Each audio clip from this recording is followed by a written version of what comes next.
você que nos acompanha no programa Razões da Fé deste domingo, dia 19 de fevereiro de 2023, neste programa de número 17, aqui da nossa série dos programas Razões da Fé, pela Rádio Miriam Caravaggio, 95.7 FM, nos domingos, sempre das 7 às 8 da manhã, com a reprise das 10 às 11 da noite. Depois também no Spotify da Rádio Miriam Caravaggio, aos domingos, sempre a partir das 9 da manhã. No Facebook e YouTube da Diocese de Caxias, sempre aos domingos, às 8h30 da noite. E também pela TV Serra, canal 526 da NET. Te convidamos a se inscrever no nosso canal, no canal da Diocese de Caxias do Sul no YouTube, e ativar ali as notificações, ativar o sininho, para receber na tela do seu celular também os vídeos, as mensagens e também todas as publicações que nós fazemos semanalmente no YouTube. Hoje o nosso tema, dando sequência aos programas sobre a doutrina social da Igreja, tem como tema Doutrina Social da Igreja, o olhar humano do amor de Deus. Nossos convidados de hoje, o Padre Diego Bettoni, que é sacerdote da Diocese de Caxias do Sul, com formação em filosofia e teologia, e também em psicologia, além de ser mestre em teologia moral. Padre Diego é vigário paroquial na paróquia Santa Fé, em Caxias do Sul. Obrigado, Padre Diego, pela tua presença. Obrigado, uma saudação orante, que alegria estar aqui, Felipe, o Emanuel, o Dr. Franco, que éramos amigos na juventude, antes de eu entrar no seminário, antes dele entrar na universidade. Então, que alegria estarmos juntos, e a todos vocês que nos acompanham. Muito obrigado. E também temos, então, como o Padre Diego falou o Dr. Franco Iscariote, que é cirurgião oncológico, mestre em filosofia, também membro da Associação Brasileira de Médicos Católicos e da Associação de Médicos Católicos de Caxias do Sul. Olá, Dr. Franco, obrigado pela tua presença. Agradeço o convite, uma saudação especial a todos os nossos ouvintes, Padre Diego, meu grande amigo, e a todos vocês aqui da rádio. Muito bom. E nós, então, como falava no início, nós damos sequência. Este é o segundo programa de uma série de 6 que nós vamos fazer sobre a doutrina social da Igreja, o compêndio da doutrina social da Igreja, e a temática vem também para abordar a questão da campanha da Fraternidade 2023, que nós vamos abrir na próxima quarta-feira, dia 22, quarta-feira de cinzas, início da quaresma, e no Brasil, desde 1964, também no período da campanha da Fraternidade. Neste ano, Fraternidade e Fome, com o lema Dai-lhes vós mesmos de comer. E hoje nós vamos trabalhar, então, principalmente capítulos 2 e 3 do compêndio da doutrina social da Igreja. Diante disso, já passo a primeira pergunta ao Padre Diego. Quais são os objetivos da doutrina social da Igreja? É interessante porque é uma doutrina. Doutrina significa um ensinamento. Então, é o ensinamento da Igreja que quer ser, já começa no capítulo 2 dizendo isso, morada de Deus com os homens, né? Homens e mulheres, com todos nós, com todas as pessoas. E essa igreja que se faz morada, ela justamente tem essa experiência, isso é muito importante, porque claro que aqui no número 69, importante ler esse compêndio, no número 69 nos diz assim, que a igreja se propõe a assistir o homem no caminho da salvação. Esse é o objetivo final, levar as pessoas para esse encontro com Deus, para a vida eterna. Mas essa caminhada acontece aqui, na nossa vida terrena. Somos peregrinos. E o ser humano, ele é uma pessoa de relações, então essa parte social. Então a igreja, olha só, Dr. Franco, a todos vocês que acompanham, até eu fico, vamos dizer assim, eu fico entusiasta, porque quando me falam, mas a igreja, por quê? Falar do social, mas será que ela é... Bom, aqui mesmo tem aqui as palavras do Papa São Paulo VI, que diz que a igreja é perita em humanidade. E realmente, porque são mais de 2000 anos em diversas culturas, sistemas políticos, tudo aquilo que vocês podem imaginar em todos esses tempos dedicado ao serviço em diversos lugares. Então, se tem uma instituição que pode falar, É a igreja. é a igreja. Pelo menos esse respeito e esse diálogo pela igreja, porque, olha só, mais de 2.000 anos, e não é só aqui no Brasil, não é só algo regional, é em todo o mundo, em diversas épocas. E essa igreja que tem essa riqueza, esse conhecimento, que é perita em humanidade, que, claro, quer levar as pessoas à salvação eterna, mas nessa caminhada, realmente propor as condições adequadas para o crescimento de cada pessoa e de toda a sociedade. Esse crescimento integral, espiritual e humano. Então, o objetivo da doutrina final é acompanhar nessa caminhada, mas de uma maneira integral. Porque eu não tenho corpo, eu sou o meu corpo. Então, é a pessoa inteira e nas suas relações. Então, no social. E aí, nessa complementação, eu trago o Papa Francisco, na Evangelii Gaudium, quando ele vai dizer o seguinte: todos os cristãos, incluindo os pastores, são chamados a preocupar-se com a construção de um mundo melhor. A doutrina social é primariamente positiva e construtiva. Orienta uma ação transformadora e, neste sentido, não deixa de ser um sinal de esperança que brota do coração amoroso de Jesus Cristo. E aí, minha pergunta ao Dr. Franco: como surgiu a doutrina social da igreja? Qual foi o primeiro papa? Como é que ela surgiu nesse contexto histórico também da igreja? Essa pergunta, antes de mais nada, precisa ser um esclarecimento. A doutrina social da igreja não é uma doutrina à parte da doutrina geral da igreja. É a mesma doutrina, tá? Então, a doutrina da igreja, ela tem mais de 2.000 anos, né? Ela tem esse aspecto que a gente divide do ponto de vista didático como doutrina social, mas ela não se separa da doutrina geral, né? Não se separa de tudo aquilo que é teológico, né? Por quê? Porque a igreja, ao se preocupar sempre com a pessoa, com o ser humano, acaba se envolvendo e se preocupando com as questões sociais da sua vida. E isso tem mais de 2.000 anos. Então, resumidamente, quando é que surgiu a doutrina social da igreja? Surgiu com Jesus Cristo. Por isso que ela não pode ser modificada, não pode ser adaptada.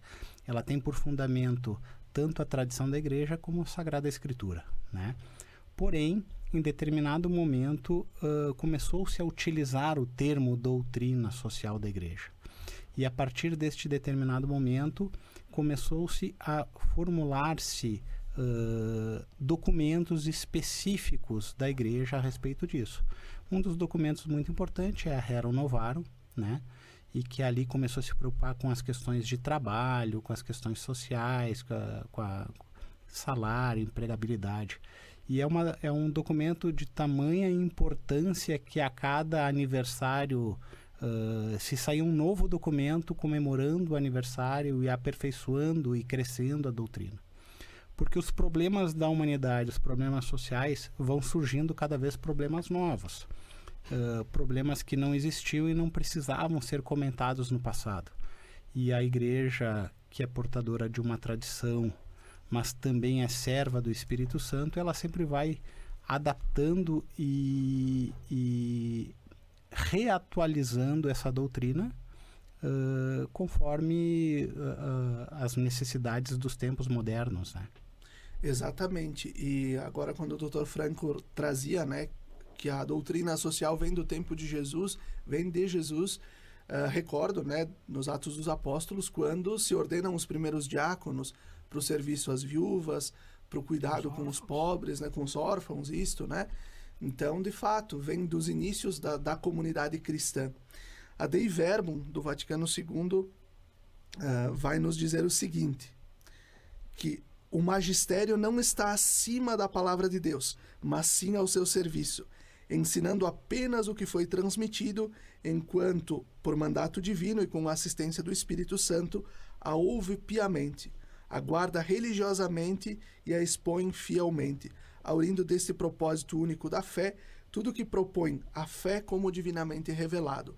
Ou seja, nós também, enquanto a igreja, enquanto guardiã da Sagrada Escritura e da Sagrada Tradição, ela não somente vive isso, mas ela expõe a toda a sociedade, a todo mundo, o que foi revelado a nós por meio do Espírito Santo, pelos escritores da Sagrada Escritura e por tudo que veio acontecendo pelo magistério da igreja nos dois milênios e já nesse terceiro milênio. Padre Diego, quais os riscos de se ideologizar a doutrina social da igreja? Como podemos ler e perceber este amor humano de Deus sem jogar tanto para a direita quanto para a esquerda? Nem para cima, nem para baixo. Na verdade, nem ficar em cima do muro. Na verdade, podemos até no número...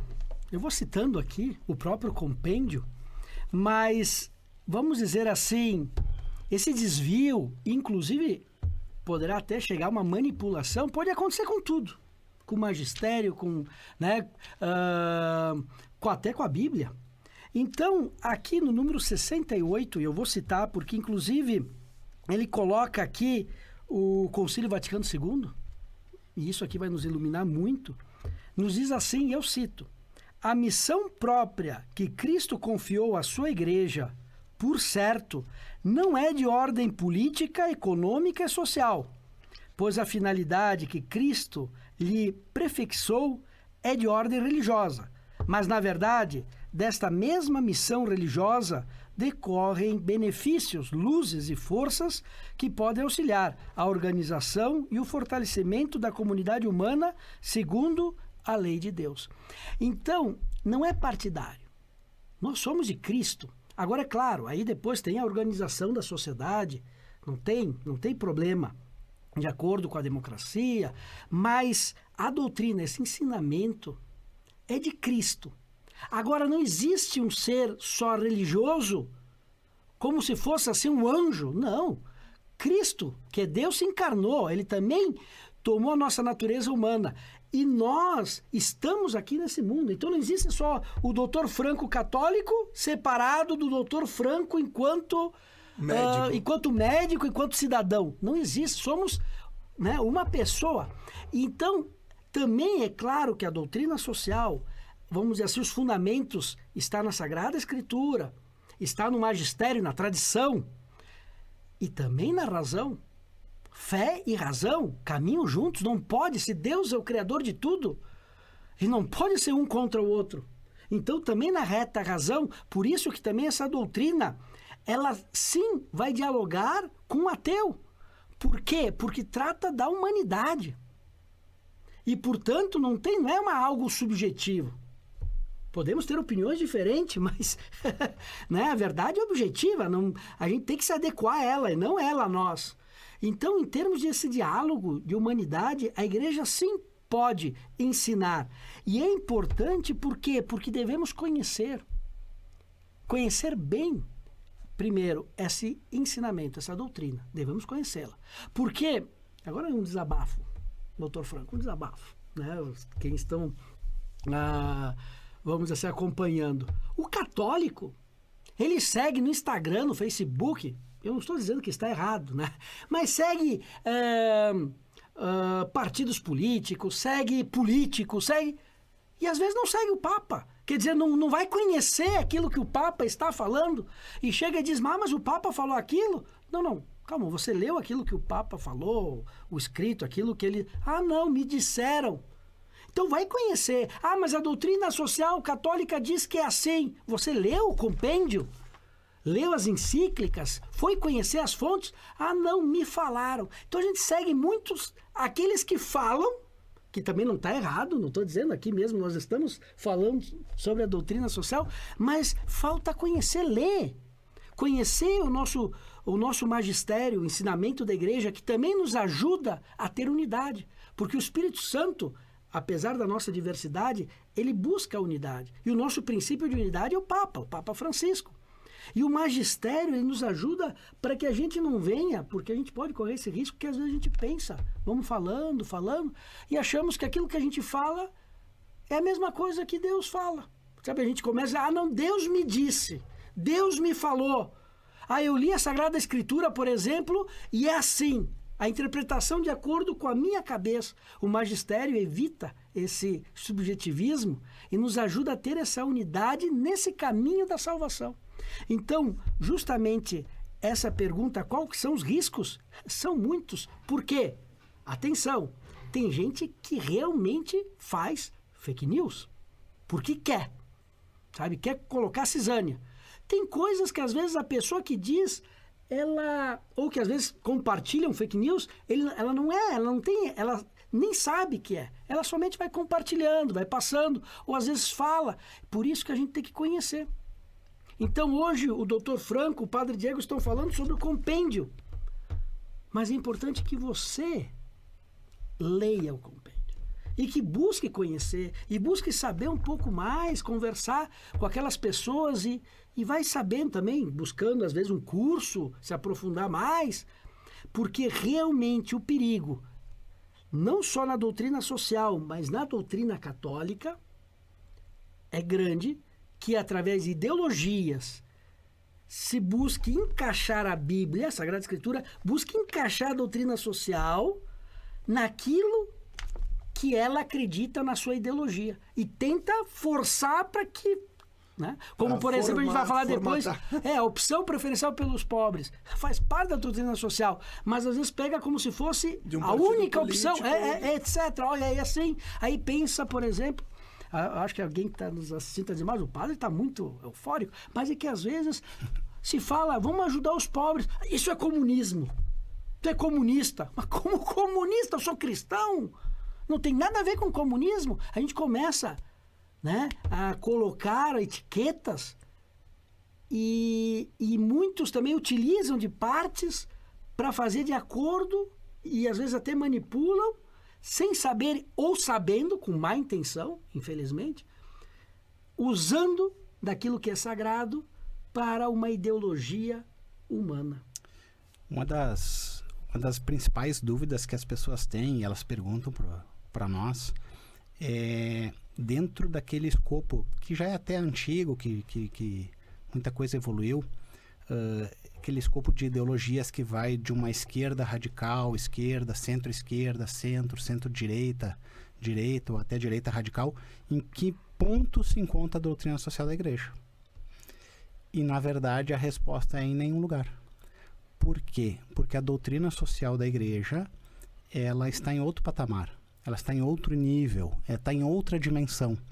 Em nenhuma linha dessas ideológicas encontra-se aquilo que a doutrina prega, que é a transcendência do ser humano.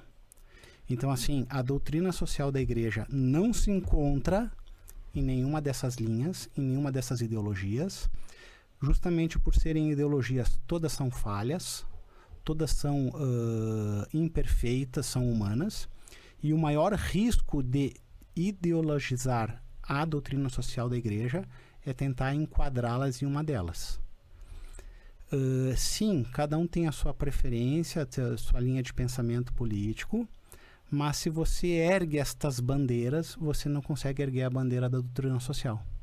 A doutrina social é outra bandeira, é a bandeira de Cristo. E muitas vezes a pessoa de Jesus Cristo, que é a base de toda a doutrina, ela fica em segundo plano. Se eu já escutei, por exemplo, falar assim, se Jesus tivesse nascido, né, se fez homem, hoje em dia ele seria de tal partido. Quer dizer, é reduzir Deus a um partido, quer dizer, chega a ser ridículo. Então, claro que vai dialogar, e é importante até, vamos dizer assim, do lado dos partidos ou das ideologias, dialogar e aprender da doutrina social o que se pode, como ele falou, então até um católico, mas até um ateu, porque como eu falei antes, se tem uma instituição que conhece o ser humano, é a Igreja Católica, certo? Inclusive hoje em dia, porque em qualquer país do mundo, mesmo que esse país não aceite a religião católica, tem um missionário lá dentro, tem um católico. Sempre tem. E a informação que vem de cada país, principalmente lá, vamos dizer assim, em Roma, no Vaticano, é aquela que sai da raiz de cada cultura de cada lugar. Então a riqueza que tem a Igreja Católica em termos de informação, de conhecimento, inclusive hoje, mas não é só hoje, é esses mais de 2000 anos, é impressionante. Então, qualquer, vamos dizer assim, qualquer pessoa, mesmo não sendo católica, mas que seja, vamos dizer assim, com uma reta intenção inteligente, vai querer dialogar com a igreja enquanto instituição perita em humanidade. E assim, nós vamos concluindo o primeiro bloco do nosso programa Razões da Fé deste domingo. Fique conosco!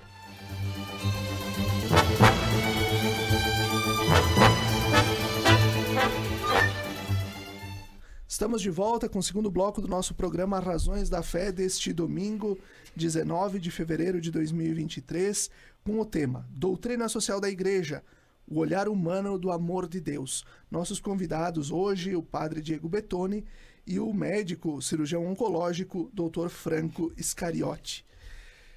Nós estamos refletindo sobre a doutrina social da Igreja e por isso a minha pergunta ao Dr. Franco.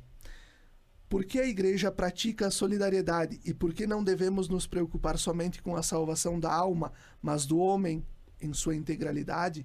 Isso é comentários que a gente ouve e vê nas redes sociais e de muitos grupos também católicos, às vezes ultraconservadores, que nos dizem: a campanha da fraternidade, a doutrina social da Igreja, ela está interessada somente na salvação da carne, né? Estão preocupados somente em saciar a fome, no caso da campanha da fraternidade desse ano, em saciar a fome das pessoas, mas não estão preocupados em salvar a alma das pessoas. O ser humano é integral.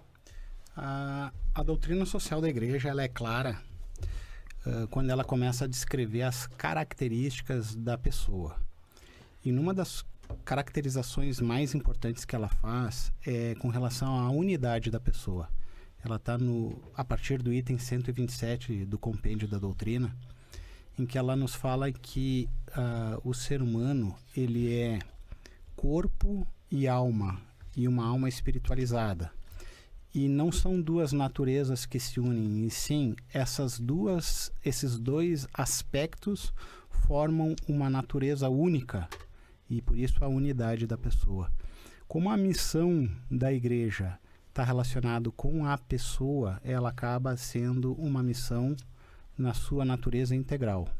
Por isso que, sim, faz parte da missão da Igreja preocupar-se com as questões relacionadas à materialidade do ser humano também, não apenas a parte da sua alma, do seu cognitivo ou da sua transcendência. Faz parte da missão da Igreja se preocupar com a integralidade do ser e, por isso, com todos os seus aspectos, inclusive os aspectos sociais. Posso também... me permite, Franco, aí só porque somos amigos. É que é interessante porque essa ajuda, né? Não dá para separar o espiritual do humano. Nossa humanidade, como ele disse, essa dimensão, tem uma dimensão espiritual. E nessa caminhada da salvação, entra a pessoa toda.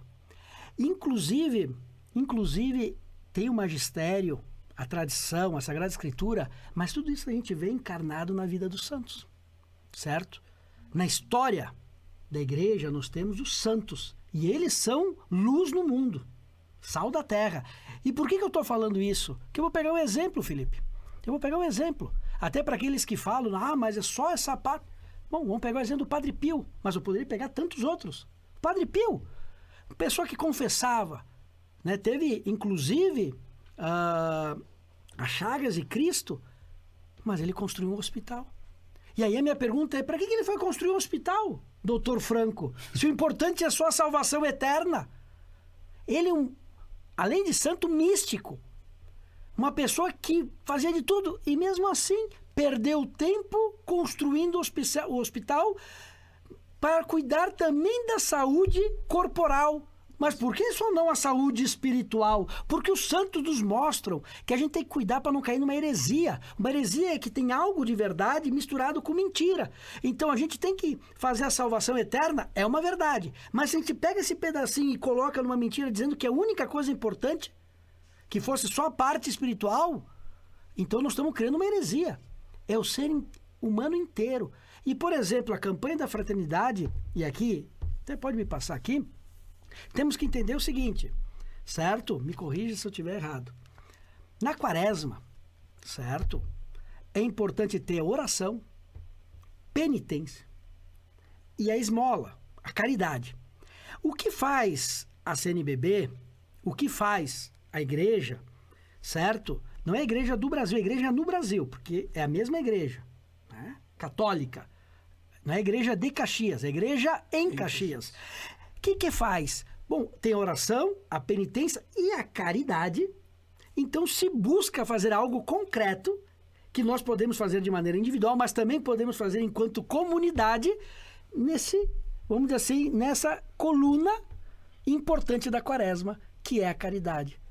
Então, quando ela coloca, então, coisas muito concretas, é porque a gente tem que ser concreto, porque fé sem obras é morta, cai na demagogia. Se eu vejo meu irmão sofrer com fome e eu não ajudo ele e vou lá dizer, isso já na carta de São Tiago escreve bem direitinho sobre isso. Eu vou dizer, ai, que Deus lhe ilumine, meu irmão. Impressionante, estou com fome. E como ele vai aprender, ou alguém que é analfabeto, se não ter toda uma preparação, ajudar ele a ler e escrever, conhecer e ler o compêndio da doutrina social da igreja. Então, a gente tem que buscar dar condições para um crescimento adequado. E os santos nos mostram essa importância. Eu vou recordar também, o Padre Diego recordou o Padre Pio, mas eu recordo Santo Antônio também, né? Santo Antônio que nos seus sermões dizia que quando sofre o corpo, a alma também sofre, né? E por isso da importância de não dissociarmos alguém que passa fome simplesmente e a gente rezar pela alma, pelo espírito dele, né, para que Deus o ilumine, mas que a gente possa primeiro prover algo para ele matar a fome. Mas pega Santo Antônio, o pãozinho de Santo Antônio. Pessoal, o pãozinho de Santo Antônio. Tem muitos que dizem, ai, porque a bênção está no comer esse pãozinho. Por que Santo Antônio tinha o pãozinho? Porque ele buscava saciar a fome das pessoas que necessitavam e buscava a ajuda dos seus benfeitores. Aquelas pessoas que ajudavam, vamos dizer assim, com farinha e tal, para fazer o pão para dar para as pessoas famintas, ele dava um pãozinho com uma bênção. Então a bênção do pãozinho de Santo Antônio não está tanto no pãozinho, mas se você faz caridade e ajuda o teu irmão, então a graça, aquilo é uma maneira, vamos dizer assim, simbólica de uma ação que tu fez. Então Santo Antônio era assim, a tua ação para me ajudar a saciar a fome, então ele dava esse sinal concreto do pãozinho. Então a bênção do pãozinho, quando você vai na missa e no final você recebe o pãozinho, só tem sentido se você for uma pessoa caridosa. E eu, de novo, trago o Evangelii Gaudium do Papa Francisco no número 178, que vai nos dizer o seguinte: a aceitação do primeiro anúncio, que convida a deixar-se amar por Deus e amá-lo com o amor que Ele mesmo nos comunica, provoca na vida da pessoa e nas suas ações uma primeira e fundamental reação: desejar, procurar e levar no coração o bem dos outros. Então isso, antes estava olhando esta frase do Papa, que está no contexto do Evangelii Gaudium, como isso fecha muito com o que nós falávamos agora sobre a vida dos santos, né? E ao Dr. Franco, ou melhor, ao Padre Diego de novo, né? Perdão. Quais são os principais documentos que compõem o compêndio da doutrina social da Igreja? Então agora eu vou falar pouco, senão agora já entrei até na resposta do Dr. Franco. É importante ler a partir do número 89, quando eu falo 89 não é a página, é esse númerozinho que está aqui do lado, certo? No cantinho da página. No cantinho da página. Que começa assim, que nos diz assim, da Rerum Novarum, que inclusive o Dr. Franco já comentou, aos nossos dias. Claro que a doutrina social vem lá dos ensinamentos de Cristo, certo? E depois em toda a experiência que tem a igreja, em diversas culturas e épocas. Mas lá no século XIX, certo? Em 1892, o Papa Leão XIII, ele escreve a primeira encíclica, o primeiro documento social, certo?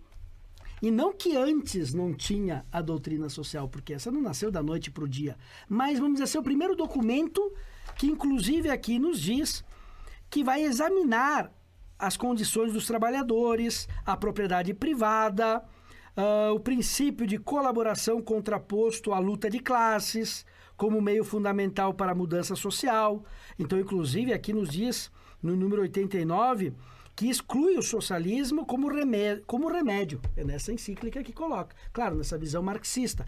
Mas também aqui a gente vai ver que no número 335 também vai explicar sobre o capitalismo. Por isso que a doutrina não é capitalista, nem socialista, nem... Ela vai colocar, está acima de tudo isso aí. E vem nos ajudar a viver melhor, também nessa caminhada. Mas aqui, então, como marco, vamos colocar a Rerum Novarum, esse documento do Papa Leão 23. E a partir daí, que inclusive... Leão 13, o que eu falei? 23? Não, João 23. Não, Papa, Leão 13. Leão 13, né? É importante. O Leão 13, então, vamos dizer assim, é um marco. Então, seria muito interessante ler a partir do 89, que vai falando de diversas encíclicas, né? Que vão ajudando a preparar esse compêndio, esse resumo. Porque a doutrina também não é só esse compêndio, aqui é um manual, é um resumo dessa doutrina de diversos documentos, também baseado nas Sagradas Escrituras e na tradição da igreja. Esse livro, ele conclui, ele foi publicado em 2004, né? Mas temos também outros documentos que poderiam aí se encaixar, né? E para falar pouco, então, leiam a partir do 89, que vai expor aqui também outras encíclicas, documentos referentes à doutrina social. Ótimo.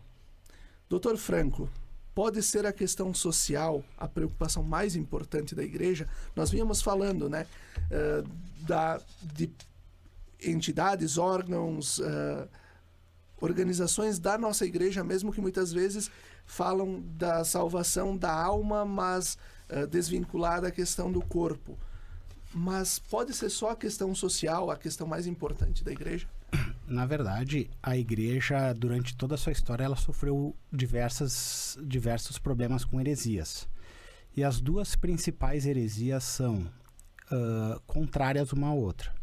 Uma heresia fala que o que importa é a alma e que o corpo seria uma prisão para a alma em que nós precisaríamos nos libertar do corpo e só seremos felizes após a morte, aonde estaríamos livres dessas amarras deste mundo. E a outra heresia que tem é no sentido contrário, né? Em que tudo é material, tudo é materialismo, o que importa é resolver os problemas práticos, resolver as questões da fome, resolver questões das injustiças sociais e assim por diante. Então, resumidamente, a resposta a essa pergunta é não. A igreja não é uma ONG. A sua missão principal não é resolver os problemas sociais. Sim, ela é um excelente exemplo para toda a sociedade, a partir do momento em que ela busca a formação integral do ser humano, e na formação integral do ser humano, todos se reconhecem como seres sociais. Faz parte do ser humano a sociabilidade. Faz parte do ser humano depender um do outro. Faz parte do ser humano precisar do outro. Faz parte do ser humano reconhecer no outro um igual, um irmão, um filho de Deus como ele. Então, a cristianização do mundo torna o mundo mais humano. A cristianização do mundo torna o mundo mais solidário e mais fraterno. Mas existe um grande número de problemas que a humanidade sofre e que não tem muita explicação e que são um mistério. Olha, por exemplo, agora o terremoto na Turquia. 41 mil óbitos, né? Então, faz parte da missão da igreja disseminar a esperança de que o mundo não acaba aqui. De que existe algo muito maior do que esses 80 anos que a gente vive aqui. Existe algo muito maior que se chama eternidade. E é isso, esse é o último ponto de esperança que pode tranquilizar as pessoas num sofrimento extremo. Então, a resposta é não. Não é a missão da igreja a mais importante a questão social.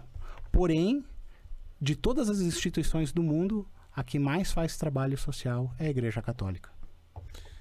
Por isso ela é a perita em caridade, em todas essas questões do cuidado com a vida. Nós podemos dizer que a igreja é a que também ajuda muitas vezes o poder público, as instituições da sociedade civil organizada a aprender a cuidar da vida, né? A igreja faz esse papel. E assim nós vamos concluindo esse segundo bloco do nosso programa Razões da Fé, deste domingo, 19 de fevereiro. Fique bem, fique conosco.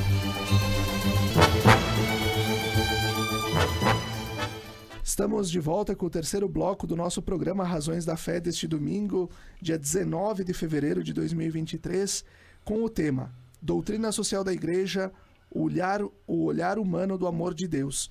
Nossos convidados, o padre Diego Bettoni e o médico cirurgião oncológico, Dr. Franco Iscariotti. Padre Diego, nós falávamos antes da campanha da fraternidade também, né?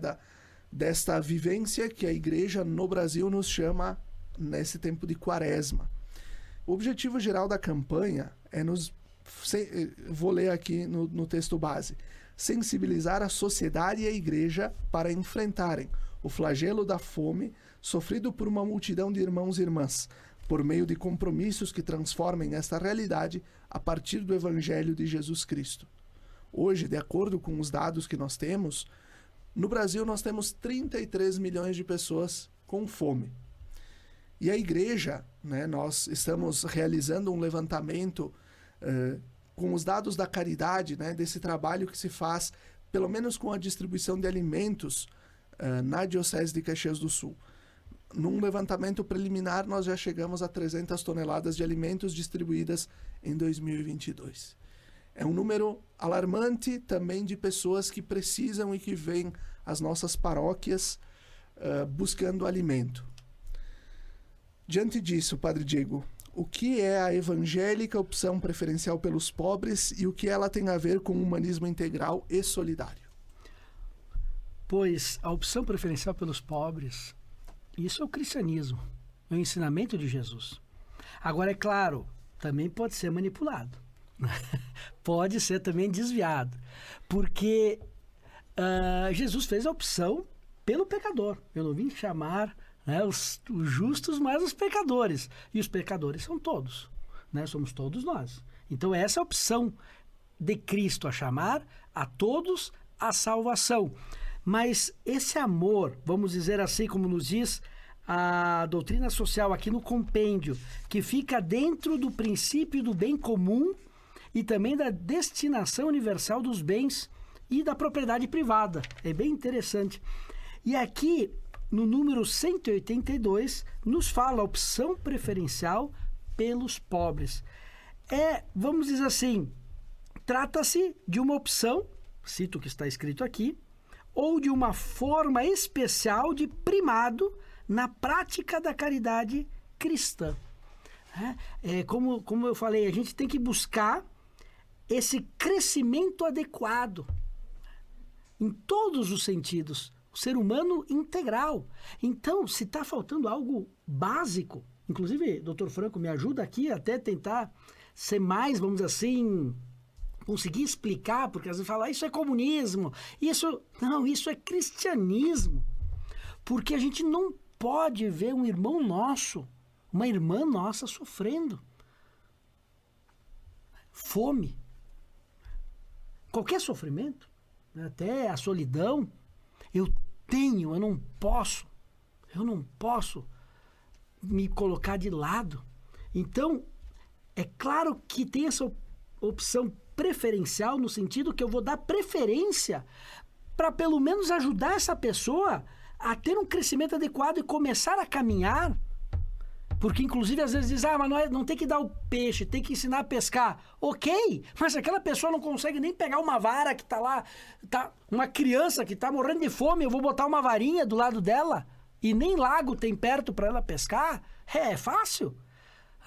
E eu tenho que ajudar ela, então, a pelo menos conseguir a pegar a vara na mão. E aí sim, claro, então vai pescar, mas eu tenho que ajudar, eu tenho que pegar aquelas pessoas que mais sofrem, que mais necessitam, e não porque eu sou superior, não é isso, porque devemos sentar na mesma mesa. Quando a gente senta na mesma mesa, eu não sou melhor que esse, que aquele. Claro que tem aquele ditado, quem senta na ponta paga a conta, né? Mas se senta na mesa, a gente está aqui no mesmo nível. Então não é tanto pegar e jogar o que sobra para os outros, mas é levantar-se, ajudar esse irmão a sentar do meu lado. Eu não sou melhor que ele. Porque também eu vou aprender dele outras coisas. Né? Então, ninguém é tão pobre que não pode ajudar o outro. É sentar na mesma mesa. Agora, claro que se eu estou vendo... É como um terremoto. Ele falou do terremoto da Turquia. Agora, se tem alguém lá que... Vamos dizer assim, por que aconteceu? Não sei. Mas ele não sofreu tanto. Ele só tem assim um ferimento na perna. Eu vou primeiro tirar aquela criança que está no meio dos escombros, porque aquela lá está quase morrendo. E depois, sim, eu vou ajudar essa aqui também. Não é que eu vou deixar de ajudar, mas primeiro eu vou atrás daquele que está lá só com o dedo de fora. Então não é que eu estou dando uma opção única para aquela criança que está embaixo dos... Não, é preferencial, porque ela está precisando naquele momento do meu olhar, do meu carinho, mais do que essa outra aqui. Mas não deixarei de ajudar também a colocar um curativo na perna dessa pessoa. A opção preferencial pelos pobres, ela não é exclusiva, não é opção exclusiva pelos pobres, né? Isso é bem importante. E às vezes é fácil de explicar pelo simples exemplo de uma família, né? Tu tens uma família, vários filhos, e um dos filhos está com febre. Para quem que a mãe se dedica? Para o filho que está com febre. O filho que está com febre. No primeiro momento. Naquele momento, até resolver aquele problema da doença. Então, em determinado momento, a mãe tem preferência por dedicar mais o seu tempo àquele que está doente. Não que ela ame mais, mas ela se dedica mais. Então, essa questão da igreja é uma questão de se dedicar mais àqueles que estão mais necessitados, mas não exclusivamente. E como a igreja também é o ponto de unidade, né? Agora, né, nesse processo de campanha da fraternidade, como nós conseguimos e podemos ver, olha quantas famílias que buscam alimentos nas nossas comunidades. Isso também, de certa forma, é humilhante para algumas famílias, porque certamente não é aquilo que eles gostariam de ter que esperar na chuva, no sol, numa fila para receber uma cesta básica, né? Mas a gente também, como o Padre Diego falou, né? Vamos ensinar a pescar. Sim, precisamos resolver a fome primeiro. Aí agora, na sequência, vamos ajudar esta pessoa a se colocar, né? Como a igreja, percebemos que a igreja pode ser esse ponto de unidade.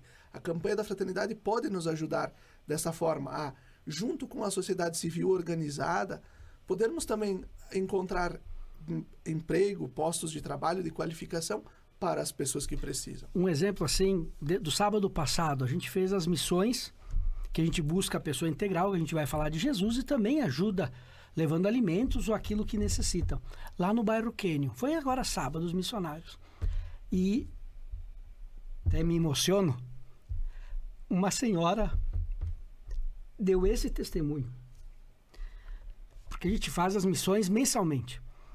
Aí ela falou assim, teve um dia que eu estava desesperada. Porque não tinha nada para dar para os filhos. Ela tinha perdido emprego, que ela ganhava, naquele como coletora e tal, R$600 por mês. R$600 por mês. Hoje você vai no supermercado comprar qualquer coisa. Bom, não vou entrar nesse mérito. A cesta básica em Caxias está em torno de 1.200. Ok. Ganhava, mas tinha perdido e nem esses 600 tinha. E aí ela disse assim, ela deu o testemunho, que ela naquele dia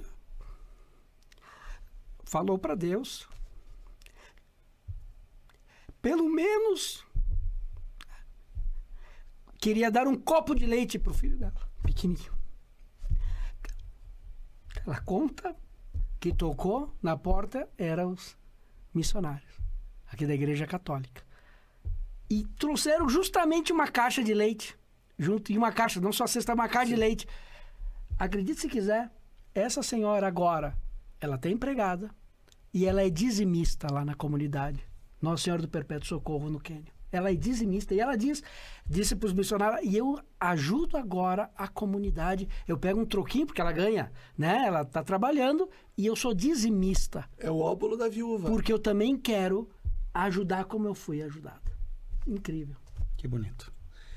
Doutor Franco, por que a igreja favorece a liberdade e a democracia? E diante disso, qual deve ser o posicionamento de um católico diante dos regimes totalitários, seja de direita ou de esquerda, de cima e de baixo, como o Padre Diego falou também no primeiro bloco?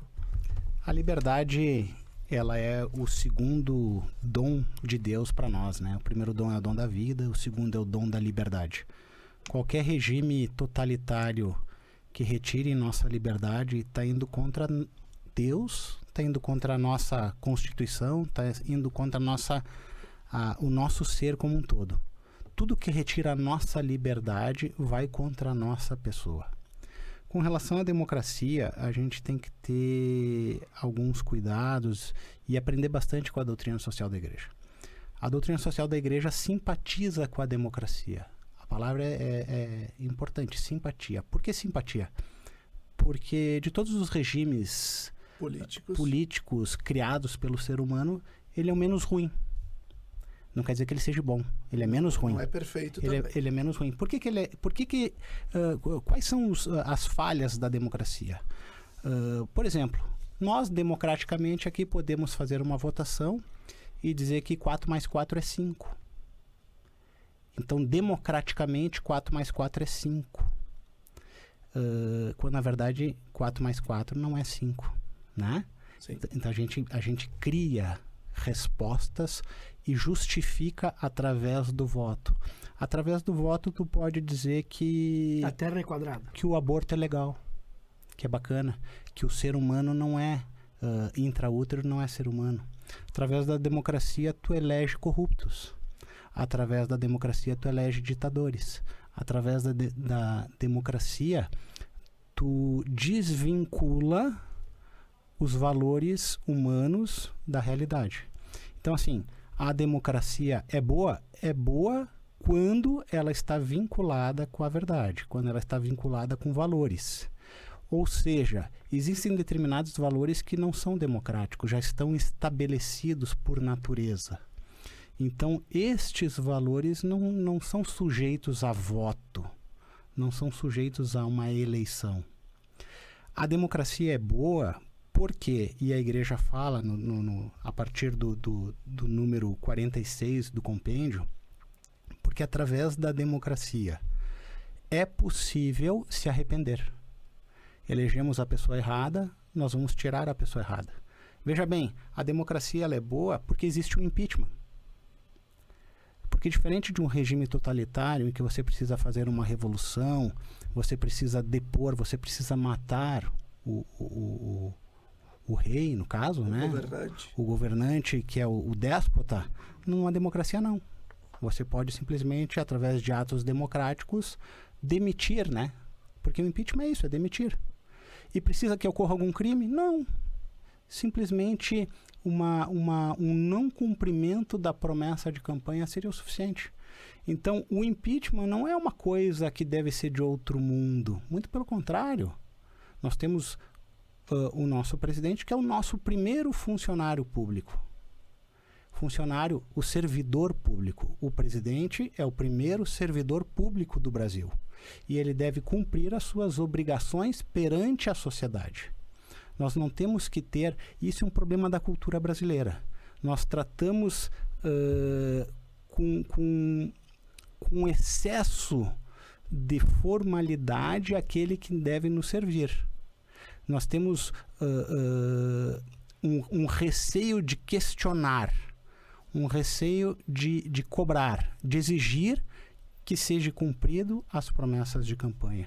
Isso é uma falha da nossa democracia. A nossa democracia tem muitas falhas, muitas falhas. É uma democracia muito imatura.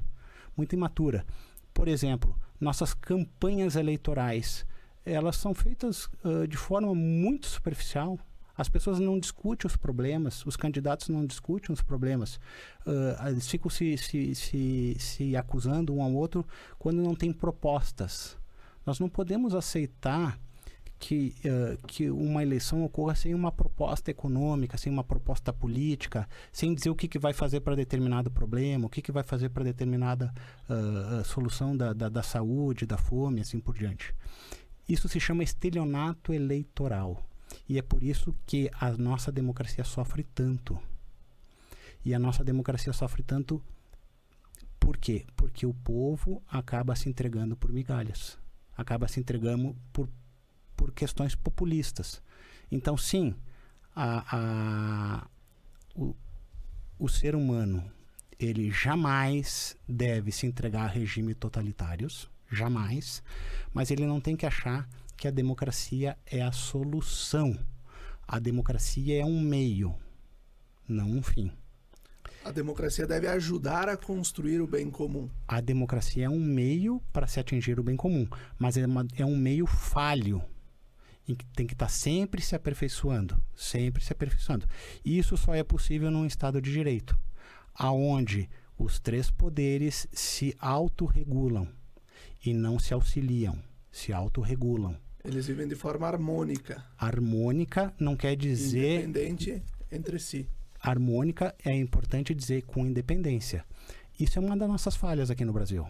Existem alguns problemas porque um regime escolhe o outro e um regime julga o outro, mas que foi escolhido por ele. Então, tem coisas que nós temos que evoluir na nossa democracia. Mas o importante para nós, enquanto católicos, é que a gente possa utilizar desse meio que é a democracia para nós conseguirmos construir o bem comum. Nós precisamos de candidatos que nos digam: a falha da nossa democracia é essa, essa e essa. Vou lutar para melhorar a nossa democracia. Jamais um candidato que diga assim: vou sair, vou abandonar a democracia. Mas também não aquele candidato que diz assim: a nossa democracia é perfeita. Não, nossa democracia não é perfeita. Ela precisa melhorar. Perfeito. E a importância, de qualquer forma, por mais que falamos também do impeachment, né? A importância do voto, né? Eu acredito que o voto também é algo da cidadania.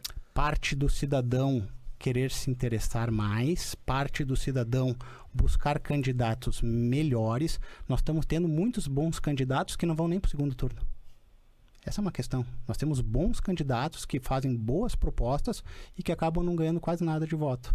E nós temos candidatos mais fracos que acabam indo para frente e isso é ruim. Padre Diego, para a conclusão do programa, qual a importância da construção e do respeito aos direitos humanos, uma vez que somos imagem e semelhança de Deus e iguais em dignidade? Então, assim, para terminar, aqui fala muito de deveres, direito, da dignidade, aonde surge, vamos dizer assim, essa dignidade humana. Mas, assim, para ser bem específico e mostrar que nós nunca perdemos a nossa dignidade, certo? Eu até faço uma comparação, claro que toda comparação é falha, né? Mas tem, vamos dizer assim, é uma ajuda para entender. É como o diamante.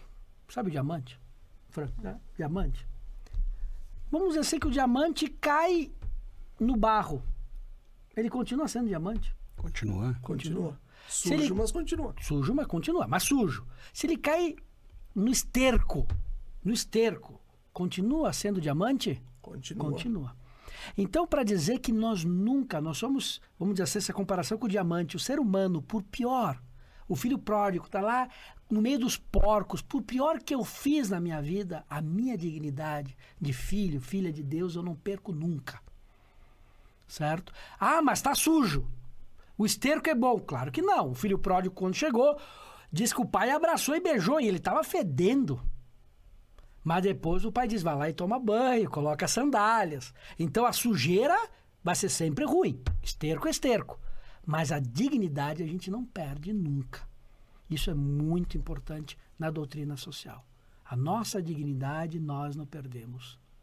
Agora devemos sempre, né, estar o mais limpos possível, certo? E buscar também nessa ação social que a gente possa justamente viver de acordo com essa dignidade. Viver de acordo realmente com aquilo que somos, filhos e filhas de Deus. Mas por pior que eu faça, eu não perco essa dignidade. Eu posso não ser um bom filho, mas filho eu sempre serei.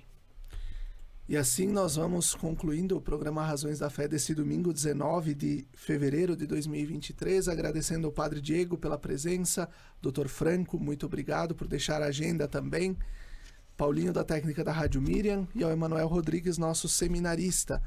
Muito obrigado pela audiência, até o próximo domingo.